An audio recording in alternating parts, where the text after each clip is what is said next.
हरिशरण हरि ओम तत्सत। श्रीमते रामचंद्राय नमः। नमः परमहंसाय स्वादितचरणकमलचिन्मकरन्दाय भक्तजनमानसनिवासाय श्रीरामचन्द्राय नमः। वंशीविभूषितकरान्नवनीरदाभात् पीताम्बराधरुणबिम्बफलाधरोष्ठात् पूर्णेन्दुसुन्दरमुखादरविन्दनेत्रात् कृष्णात् परं किमपि तत्त्वमहं न जाने। वसुदेवसुतं देवं कंसचारूढमर्दनं देवकी परमानन्दं कृष्णं वन्दे जगद्गुरुं। गङ्गातरङ्गरमणीय जटाकलापं गौरीनिरन्तरविभूषत वामभागं नारायणप्रियं अनङ्गमदापहारं वाराणसीपुरपतं भज विश्वनाथं। प्रह्लादनारदपराशरपुण्डरीक व्यासि अम्बरीशशुकशौनकभीष्मदालभ्यान् रुक्माङ्गद अर्जुन वसिष्ठविभीषणादीन् एतानहं परं भागवतान् नमाम्यहम्।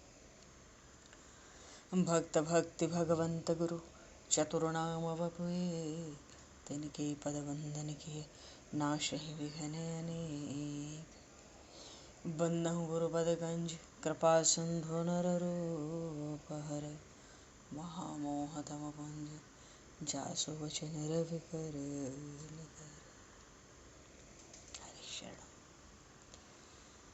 गोविंद जय जय गोपाल जय जय गोविंद जय जय गोपाल जय जय राधारमण हरि गोविंद जय जय राधारमण हरि गोविंद जय जय। श्री राम जय जय ऋषिकेश जय जय श्री राम जय जय ऋषिकेश जय सीतारमण राम रघुनाथ जय जय सीतारमण राम रघुनाथ जय जय। गोविंद जय जय गोपाल जय जय राधारमण हरि गोविंद जय जय।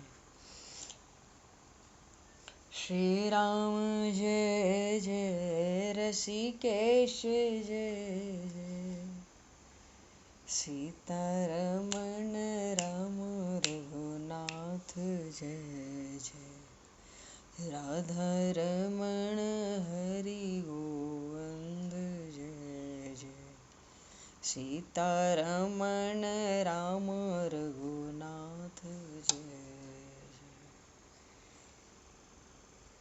बोले श्याम रामचंद्र भगवान की जय। समूह राम दरबार की जय। श्री राधे कृष्णचंद्र भगवान की जय। श्री भागे बहरलाल की जय। श्री वृंदावन प्रेम धाम की जय। श्री पंडरीनाथ भगवान की जय। सब संतन की जय, सब भक्तन की जय, समस्त वैष्णवन की जय, समस्त पूर्वाचार्य चरणन की जय, समस्त संप्रदाचार्यन की जय। श्री सद्गुरुदेव भगवान की जय। गंगा मैया की जय, जमुना मैया की जय, सरजू मैया की जय, गौ माता की जय, तुलसी माता की जय, पृथ्वी माता की जय, काशी महारानी की जय। जय जय श्री सीताराम, जय जय श्री राधे श्याम। नमः पार्वती पतये हर हर महादेव। अनंत कोटि ब्रह्मांड नायक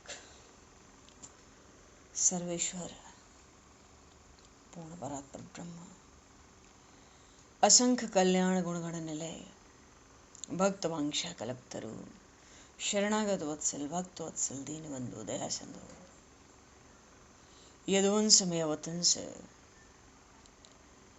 लीला पुरुषोत्तम योगेश्वर भगवान श्री कृष्ण की महती कृपा करुणा से एवं महापुरुषों की भावमयी सन्निधि में,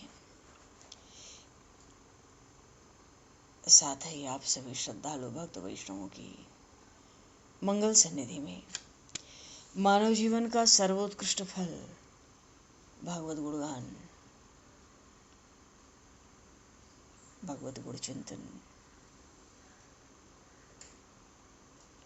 का आनंद हम सभी आज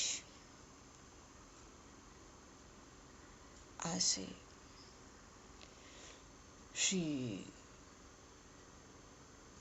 श्रीमद् भगवद गीता के चिंतन के माध्यम से प्राप्त करने जा रहे हैं।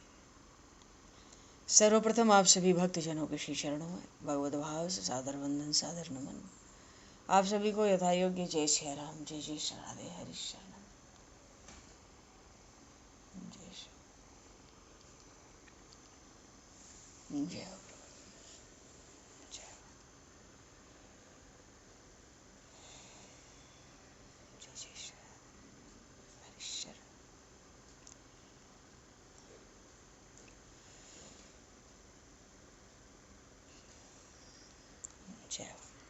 श्री कृष्ण गोविंद हरे मुरारे, हे नाथ नारायण वासुदेव,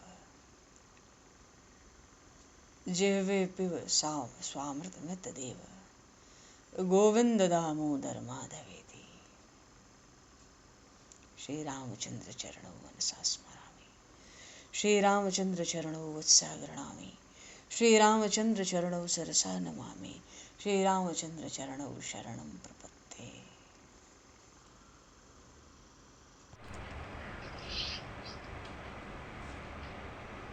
पूर्व प्रसंग में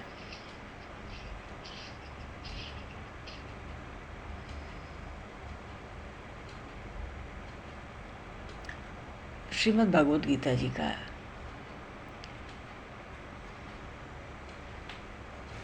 11वां अध्याय भगवान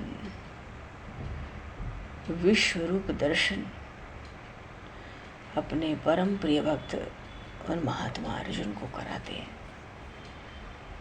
आरंभ में ही भगवान ने पूछा था, भाई तुम अब क्या चाहते हो? चूंकि 10वें अध्याय में भगवान ने अपनी विभूतियों का वर्णन किया था,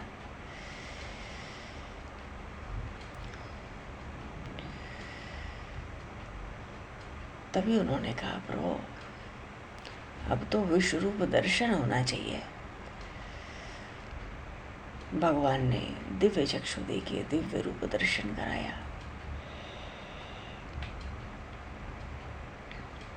मोह दूर हो गया।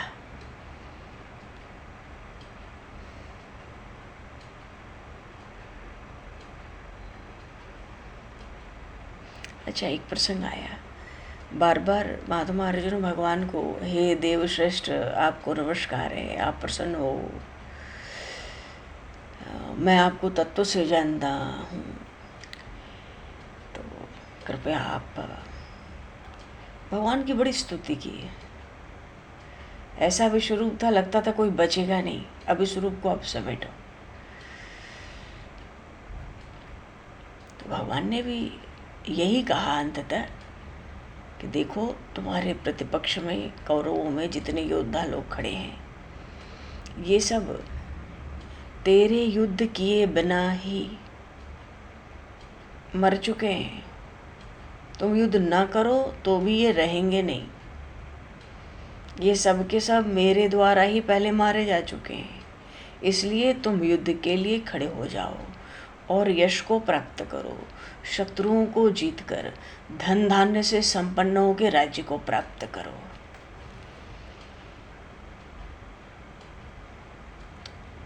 वही एक बार तो लगा होगा कि फिर जब ये मरे मराए हैं तो फिर हमें युद्ध करने की क्या आवश्यकता है। भगवान ने कहा, भाई तुम तो निमित्त बन जाओ।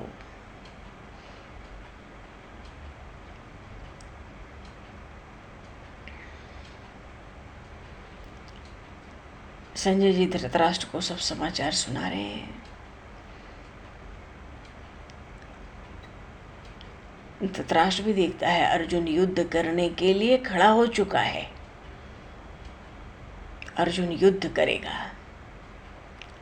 अर्जुन के युद्ध में भाग लेने से धृतराष्ट्र को भीतर भीतर बड़ा भय है। बड़े भयभीत हुए, भगवान से कहा नाथ आप चतुर्भुज स्वरूप धारण करो। भगवान ने कहा कि तुम्हें भयभीत होने की आवश्यकता नहीं है, तुमको मोह भी नहीं आने देना चाहिए, पर कोई बात नहीं, अब तुम मेरे भय से रहित प्रसन्न मन वाले होकर उसी स्वरूप का दर्शन करो। संजय जी कहते महाराज ऐसा कह के भगवान वासुदेव ने अर्जुन को अपना चतुर्भुज स्वरूप दिखलाया। बोलिए श्री कृष्णचंद्र महाराज की जय। ये तो महायोगेश्वर है, क्या कहा जाए।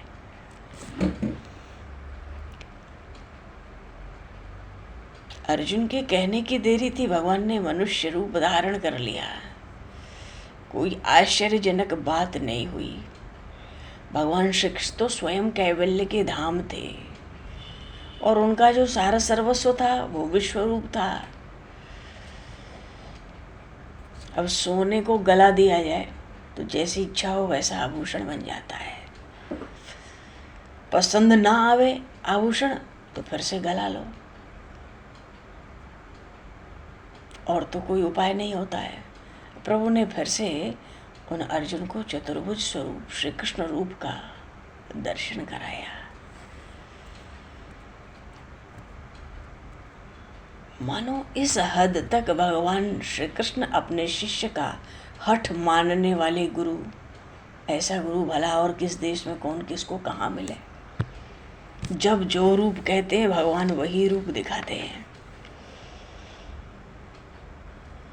अनंत भगवान श्री कृष्ण ने फिर वही पुराना छोटा रूप धारण कर लिया।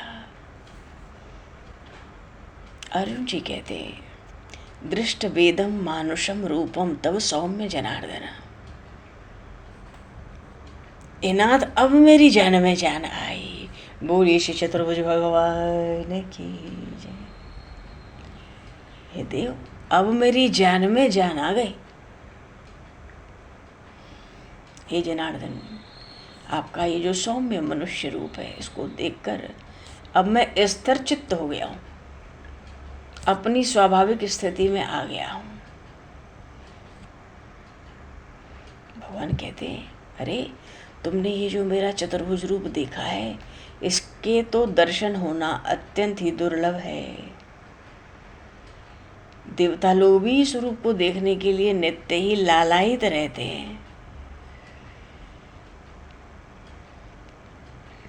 तुमने मुझे जैसा देखा है वैसा तुम्हें वेदों में तप से, दान से, यज्ञ से कहीं भी देखा नहीं जा सकता।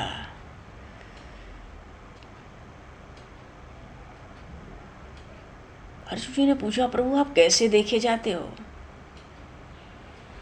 भगवान कहते अर्जुन इस प्रकार का जो चतुर्भुज रूप वाला मैं हूँ ये तो अनन्य भक्ति के द्वारा ही देखा जा सकता हूँ।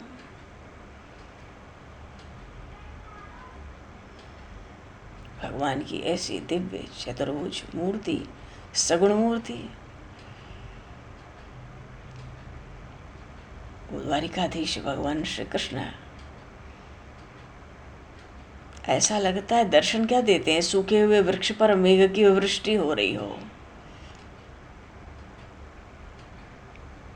और उस वृष्टि में अमृत बरस रहा हो।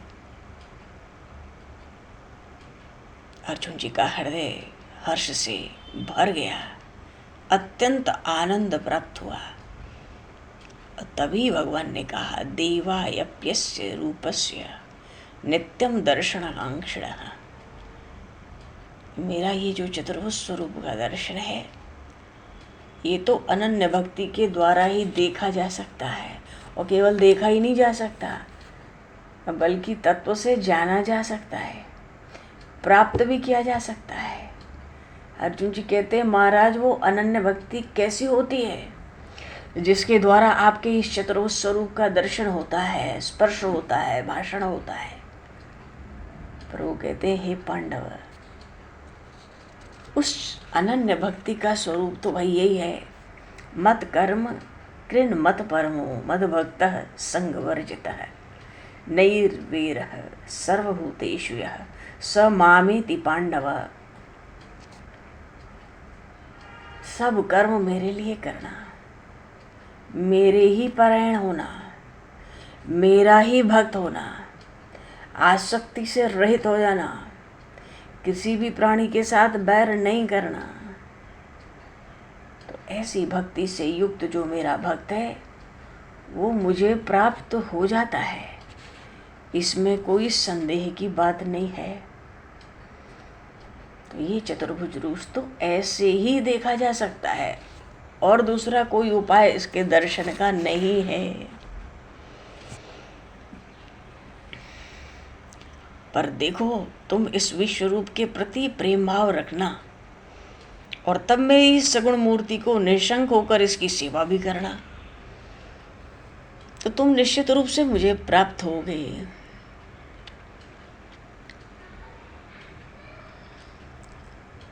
अंत काल में भगवान के स्मरण की बड़ी भारी महिमा कही गई है।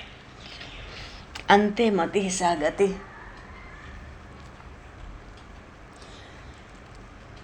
अरे सूरदास जी महाराज का जब अंतिम समय आया, बचपन में ही नेत्र नहीं थे, बचपन से जन्म से ही नेत्र नहीं थे सूरदास जी महाराज के। 5 साल के हुए, माँ के संग मेले में घूमने गए, कुएं में और गिर गए, बिछड़ गए। अब कहीं इधर उधर हो तो मिल जाए, अब कुएं में ही गिर पड़े तो माँ को भी क्या मिले। और वहीं भगवान के दर्शन, अब कौन सहारा है भगवान को छोड़ के वहाँ। माँ तो रोती बिलखती 2-4 दिन ढूंढती चली गई, पर अब कौन सहारा था। भगवान को पुकारा, भगवान के दर्शन हुए। भगवान ने कहा वर मांगो बालक। ये तो अष्टमहासखाओं में भगवान के एक है। द्वापर भगवान में भगवान कृष्ण ने अवतार लिया, अष्टमहासखाओं में एक सूरदास जी उन्हीं के अवतार है। भगवान ने कहा वर मांगो। उन्होंने कहा वरदान बस ये दो कि मैं जैसा था मुझे उसी स्थिति में पहुंचा दो। मानो पहले अंधा था, मुझे फिर से अंधा कर दो। क्यों? क्योंकि अभी तो आपका दर्शन हो रहा है। बोले अरे ऐसा क्यों? कहा महाराज अब आपका दर्शन हो गया, अब इस जगत को नहीं देखना। चलो भगवान भी क्या करे, ठीक है, ऐसे ही सही। अब जीवन भर तो इतने भगवान श्री कृष्ण के पद गाते रहे, वल्लभाचार्य जी महाराज का, महाराज के शिष्य होने का गौरव प्राप्त किया। और जब उन्होंने नाम सुनाया तभी से इन्होंने कविता आरंभ की। कविता तो पहले भी करते थे। वल्लभाचार्य जी महाराज एक गांव में आए, यहीं आगरे और मथुरा के बीच में, वहीं रहते थे सूरदास जी महाराज, कविता लिखते। गांव वाले बोले महाराज हमारे यहाँ एक ब्राह्मण का बालक है, बहुत बढ़िया कविता लिखता है, आप सुनो। महाराज बोले हाँ हाँ ले आओ। सूरदास जी महाराज ने कविता सुनाई, मौसम कौन कुटिल खल कामी। बड़ा प्रसिद्ध पद है सूरदास जी महाराज का। सब पद सुन के वल्लभाचार्य जी ने कहा मैं तुम्हारा यश सुनने थोड़े आया हूँ, भगवान का यश सुनाओ। ये तो तुम अपनी ही कथा कह रहे हो, अपने ही सुख दुख गा रहे हो, ये नहीं सुनूंगा, भगवान का यश सुना। तो उन्होंने कहा महाराज हमें तो वो आता ही नहीं है, आप कृपा करो। नाम सुना दिया, तुरंत लीलाओं का संचरण हृदय में आरंभ हो गया। 1.25 लाख पद लिखने का संकल्प ले लिया। 50,000 तो खुद लिखे, नहीं पूरे हुए तो 50,000 ठाकुर जी, 25,000 श्री जी, ऐसे 1.25 लाख। प्रसंग था अंत काल में भगवान के स्मरण की महिमा। यहीं चंद्र सरोवर पर ब्रज में नंदगांव के पास स्थान बना हुआ है सूरदास जी महाराज का। अंत समय में वल्लभाचार्य जी महाराज वहाँ पहुँचे, विठलनाथ गोसाई, क्योंकि वल्लभाचार्य जी महाराज तो प्राप्त हो चुके थे काशी में। गंगा जी पे गए, खड़ाऊँ पहने थे न, गंगा जी के ऊपर ही चलते चले गए, खड़ाऊँ पहन के ऊपर ही ऊपर, बहुत आगे जाके प्रवेश कर गए। तो वो तो प्राप्त हो चुके थे वल्लभाचार्य जी महाराज। तो इनके पुत्र श्री विठलनाथ गोसाई जी महाराज ये अंत समय में पहुँचे सूरदास जी महाराज, क्योंकि सूरदास जी तो नित्य ही जब भोग राग होता तो ठाकुर जी को, श्रीनाथ जी को पद सुनाते थे। कभी नाराज हो जाते तो नहीं भी सुनाते थे। तो श्रीनाथ जी कहते थे, क्यों सूरदास आज तुम कुछ गाते नहीं हो? मैं खाऊंगा नहीं, तुम गाओ तो मैं कुछ खाऊं। सूरदास जी नाराज रहते तो प्रभु से कहते, तुम हर चीज में बहुत निपुण हो, एक गाल से खाओ और एक गाल से गाओ। मन पद नहीं सुनाते, बिगड़ जाते तो ऐसे तो सूरदास जी महाराज अंत समय आया तो विट्ठलनाथ गोसाई जी महाराज उनके पास गए और उनसे कहा, सूरदास सावधान। अब पिताजी के शिष्य हैं, अष्टमासका हैं, 4 वल्लभाचार्य जी महाराज के शिष्य हुए, 4 श्री विट्ठलनाथ गोसाई जी महाराज के शिष्य हुए, भगवान श्री कृष्ण के जो अष्ट महासखा थे द्वापर युग के। सूरदास सावधान।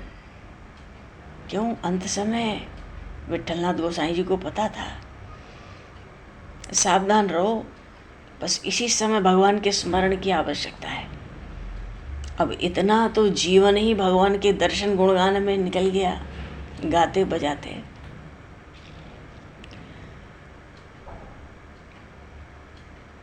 फिर भी विट्ठलनाथ जी कहते हैं, सावधान हो जाओ, अंते जामते सागति। अभी सावधानी नहीं हुई, भगवान का स्मरण होना चाहिए, चिंतन होना चाहिए, दर्शन होना चाहिए, नहीं तो बड़ा भारी नुकसान है। तुम्हारे मन की क्या स्थिति है? सूरदास जी महाराज कहते, हे देव, मैं तो श्री किशोरी जी के नेत्रों का दर्शन कर रहा हूँ। बहुत बढ़िया, बहुत बढ़िया, वाह वाह, बस ऐसे ही दर्शन करते रहो। भगवान की ये जो अनन्य भक्ति है, भगवान कहते हैं ना कि ये जो मेरा दर्शन तुमको प्राप्त हुआ,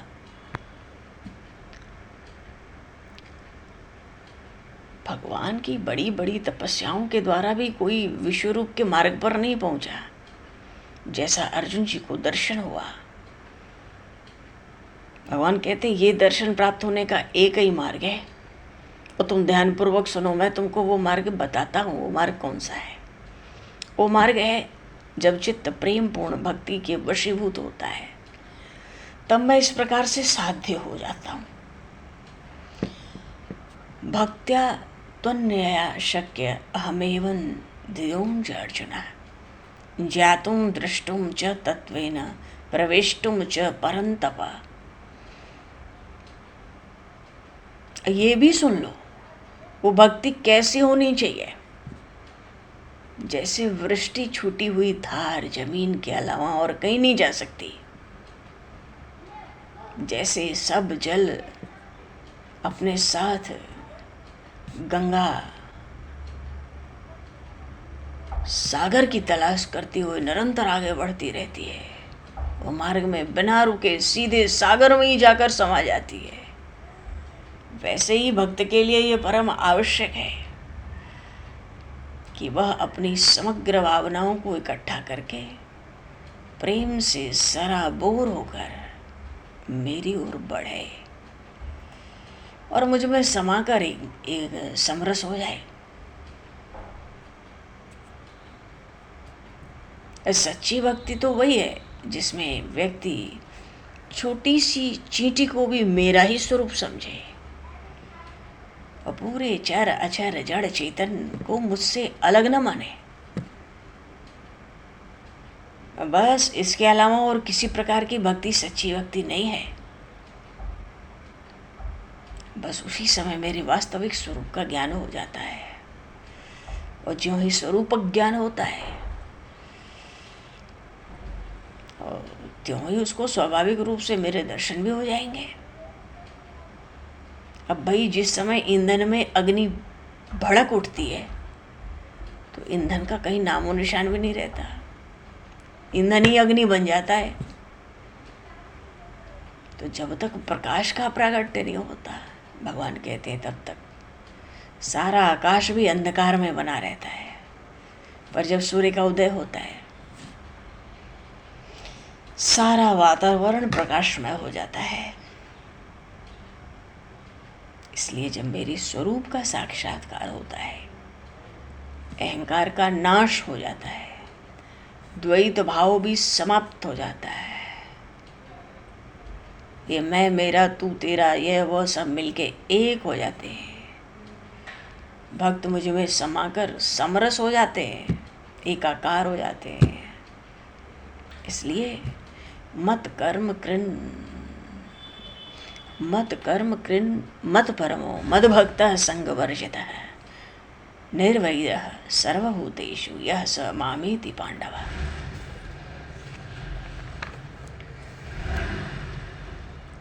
तो भक्त की रहनी हो कैसी हो? जो एकमात्र मेरी प्रसन्नता के लिए ही सारे कर्मों को करता है।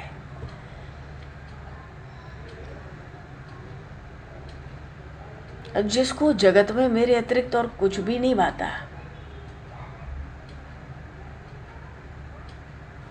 जिसके लिए इस लोक और परलोक दोनों में मैं ही हूं,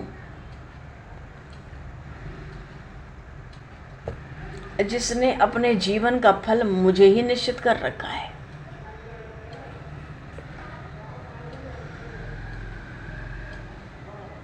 जो जड़ चेतन को भी बिल्कुल भूल जाता है। क्यों? उसकी दृष्टि में सर्वत्र मैं ही समाया रहता हूं।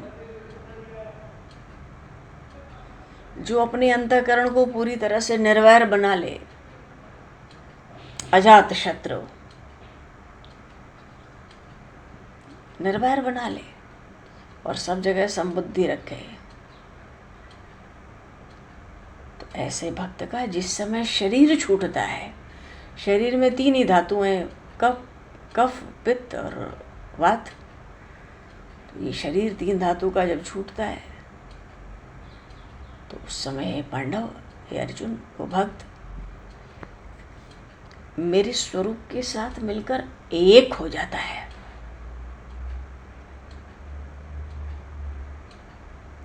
अच्छा, भगवान ने तो ये बात सुनाई। संजय जी ने धृतराष्ट्र से कहा, अरे जिसका उदर इतना विशाल है, जिसमें समूचा ब्रह्मांड समाविष्ट हो जाए, और जो करुणा रस के रसाल हैं, वो श्री कृष्णदेव पांडु कुंवर अर्जुन से ये सब बातें कह रहे हैं। महाराज मैं देख रहा हूं, सुन रहा हूं। ये सब वाणी सुन सुन के तो वो अर्जुन आनंद लक्ष्मी से ही संपन्न हो गया। उसके आनंद की सीमा नहीं। संजय कहते हैं, महाराज धृतराष्ट्र, मैं देखता हूँ श्री कृष्ण के चरणों की सच्ची भक्ति करने की योग्यता इस समय जगत में सिर्फ इस अर्जुन में ही है।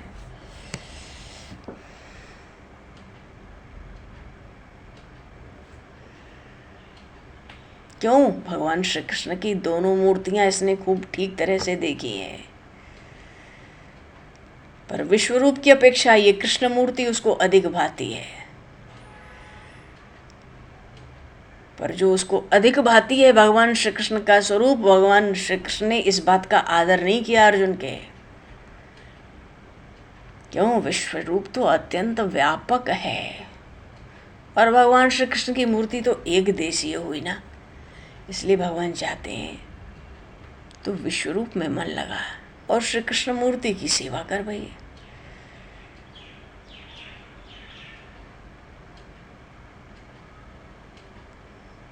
भगवान ने बड़ी विलक्षण वाणी सुनाई, और सुनकर वो सुभद्रापति अर्जुन अपने मन में कहने लगे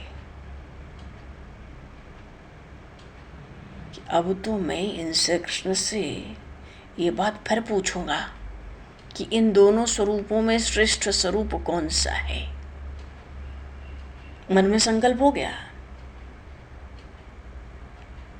पर पूछने के लिए युक्ति कैसे लगाऊं?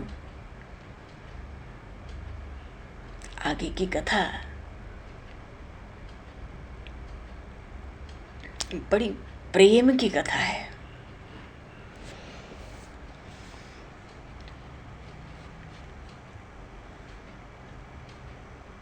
इस 11वें अध्याय के विश्राम पर भगवान ने ये कहकर विश्राम किया कि मेरी अनन्य भक्ति कैसी हो, सब कर्म भाई मेरे लिए कर, मेरे परायण हो जा, मेरा ही भक्त हो जा, आसक्ति से रहित हो जा, किसी के साथ बैर मत कर, फिर तो निश्चित रूप से मुझे ही प्राप्त होगा।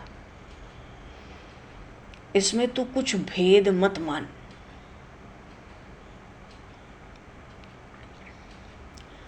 अच्छा, यहाँ विशेष बात यह है, भक्त की खुद की जो उत्कट अभिलाषा है, उस अभिलाषा में ऐसी ताकत है कि वह भगवान में भी भक्त से मिलने की उत्कंठा पैदा कर देती है। और भगवान की इस उत्कंठा में बाधा देने की सामर्थ्य किसी में नहीं है। वो अनंत भगवान सामर्थ्यशाली है, अपार महिमा, अपार शक्ति, शरणागत वत्सल। भगवान की जब भक्त की तरफ कृपा उमड़ती है, वो कृपा भक्त के सब विघ्नों को दूर कर देती है। फिर भगवान भक्त की योग्यता थोड़ी ही देखते हैं, भगवान को भी परवश कर देती है, जिससे भगवान भक्त के समक्ष, महापुरुष कहते हैं, तत्काल प्रकट हो जाते हैं।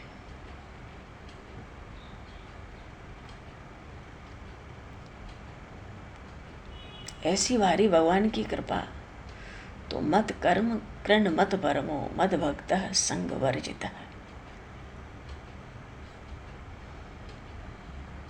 इस श्लोक में 5 बातें आई हैं। ये जो 11वां अध्याय का अंतिम श्लोक है, 5 बातें हैं। इसलिए इसको साधक या कह लें साधन पंचक भी कहते हैं।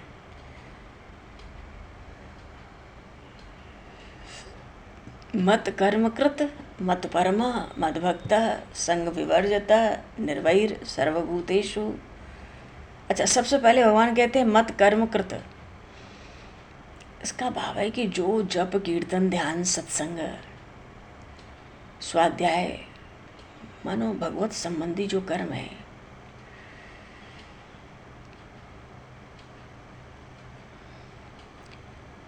तो जो भी हमारा वर्ण आश्रम है, देश काल परिस्थिति, उसके अनुसार जो भी लौकिक कर्म हम करते हैं, भगवान कहते हैं वो केवल मेरी प्रसन्नता के लिए करें।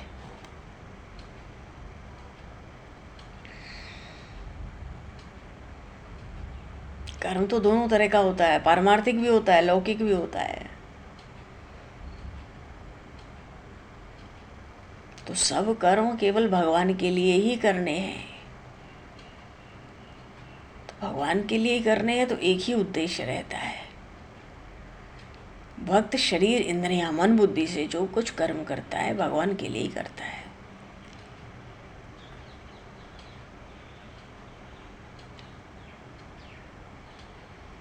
अरे अच्छा, भगवान की प्रसन्नता के लिए भगवान की आज्ञा के अनुसार भगवान की दी हुई शक्ति को निमित्त बनाकर ही भक्त कार्य करता है। मत कर्म कृत। और मत परमा क्या है? जो भगवान को सर्वोत्तम सर्वोत्कृष्ट समझकर भगवान के परायण रहता है। परम भगवान परम ध्येय है, परम आश्रय है।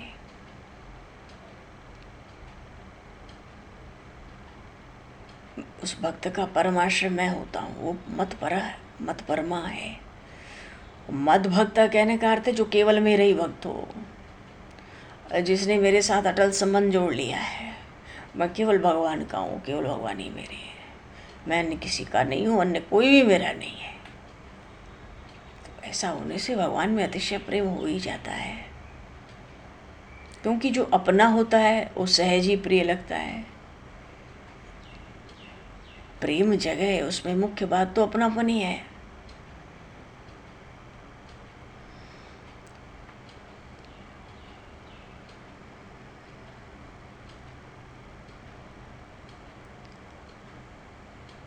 भगवान बड़ी अच्छी अच्छी सुंदर सुंदर बात सुनाते हैं। मैं भगवान का ही अंश हूँ, इसकी वास्तविकता का अनुभव हो जाता है तो भगवान में प्रेम जग जाता है। भगवान में प्रेम जगता है तो जो राग संसार में उसका बड़ा अभाव हो जाता है। फिर तो बाहर कोई कैसा भी व्यवहार करे वो भीतर प्रवेश करता नहीं, इसलिए वो निर्वैर हो जाता है। भगवान कहते ना निर्वैरः सर्वभूतेषु, क्योंकि संसार से उसका संबंध विच्छेद हो जाता है। संसार से संबंध विच्छेद पूरी तरह से हो जाए तो स्वतः सिद्ध परमात्मा भी प्राप्त हो जाता है। भगवान बड़ा गूढ़ रहस्य प्रकट करते हैं। अच्छा, 9वें अध्याय में भी तो भगवान ने कहा था ना, मन मना भव मद भक्तो माध्याजी मानवश्कुरु। ऐसा ये जो 9वें अध्याय में भगवान ने कही थी बात, मन मना भव मद भक्तो माध्याजी मानवश्कुरु मामे वैश्यसि युक्त्वा एवं आत्मानं मत्परायणः, ऐसा कहने पर भी भगवान के मन में ये बात रह गई कि मैं अपने रहस्य की सब बात किस तरह से किस रीति से समझाऊं। इसलिए भगवान ने 10वां और 11वां अध्याय कहा। और कहना चाहते थे भगवान,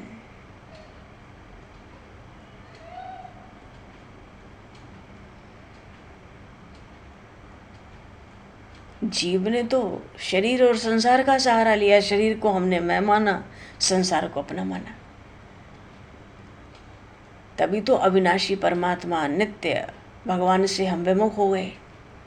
अब इस विमुखता को यदि हम मिटा लें, जीव भगवान के सम्मुख हो जाए, इसलिए भगवान ने 10वां और 11वां अध्याय कहा कि शरीर संसार से विमुख हो जाए और मेरे सम्मुख हो जाए। हर मनुष्य के पास 2 शक्ति है, एक तो चिंतन करने की, दूसरी देखने की। तो चिंतन की जो शक्ति है वो भगवान की विभूतियों में हमें लगाना चाहिए। मानो जिस व्यक्ति में, वस्तु में, स्थान में कुछ भी विशेषता दिखती है, महत्ता, विलक्षणता, अलौकिकता दिखती है, मन चला जाता है, वो सब भगवान की ही विलक्षणता माने, विभूति माने, तो हर जगह भगवान का चिंतन होगा। इसके लिए भगवान ने 10वां अध्याय कहा, चिंतन को ध्यान में रख के। और दूसरी शक्ति जो मनुष्य की है वो है देखने की शक्ति।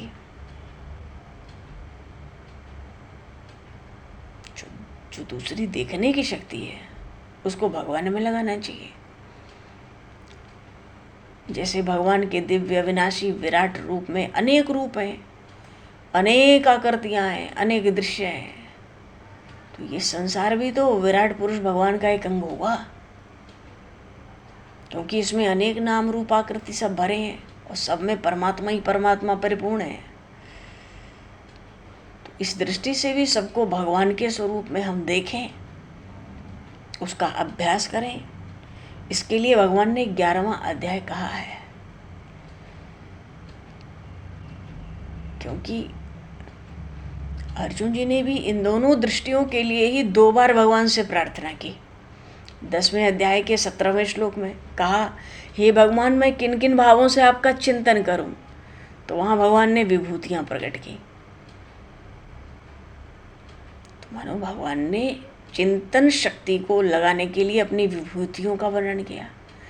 और 11वें अध्याय के आरंभ में ही अर्जुन जी ने कहा, मैं आपके रूप को देखना चाहता हूँ। तो भगवान ने विश्व रूप दिखाया, उसको देखने के लिए दिव्य दृष्टि भी दी। तो अर्थ तो यही हुआ कि साधक को अपने चिंतन और दर्शन शक्ति को भगवान के सिवाय दूसरी किसी भी जगह खर्च नहीं करना चाहिए। साधक चिंतन करे तो परमात्मा का ही चिंतन करे, और जिस किसी को देखे तो परमात्मा के स्वरूप से ही देखे। अंत में भगवान ने कहा कि जिस भक्ति से, देखो बात आई कि जिस भक्ति से भगवान चतुर्भुज रूप से देखे जा सकते हैं, उस भक्ति का स्वरूप मैं बताता हूँ। क्या है? संसार से संबंध तोड़ के सर्वथा मेरे परायण हो जाए। ये स्थूल शरीर भगवान के परायण हो जाए।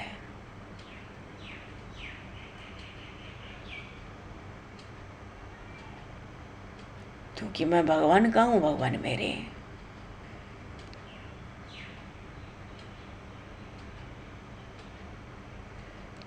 आगे 12वां अध्याय है। क्योंकि भगवान कहते हैं ना, अर्जुन जी के मन में आई थी, पूछूंगा इन दोनों स्वरूपों में श्रेष्ठ स्वरूप कौन सा है।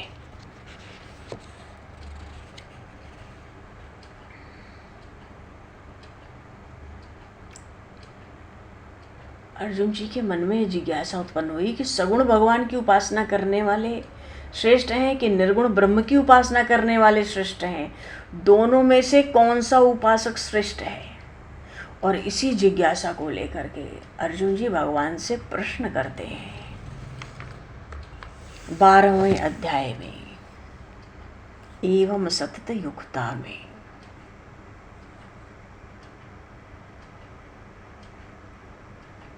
एवं सतत युक्ता ये भक्तास्त्वां पर्युपासते। अब तो इस भक्ति योग के अध्याय में भगवान ने भक्ति रस का वो समुद्र उड़ेला है।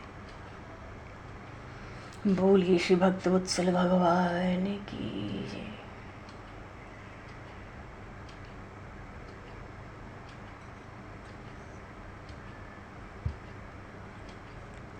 महात्मा अर्जुन जी महाराज की जय।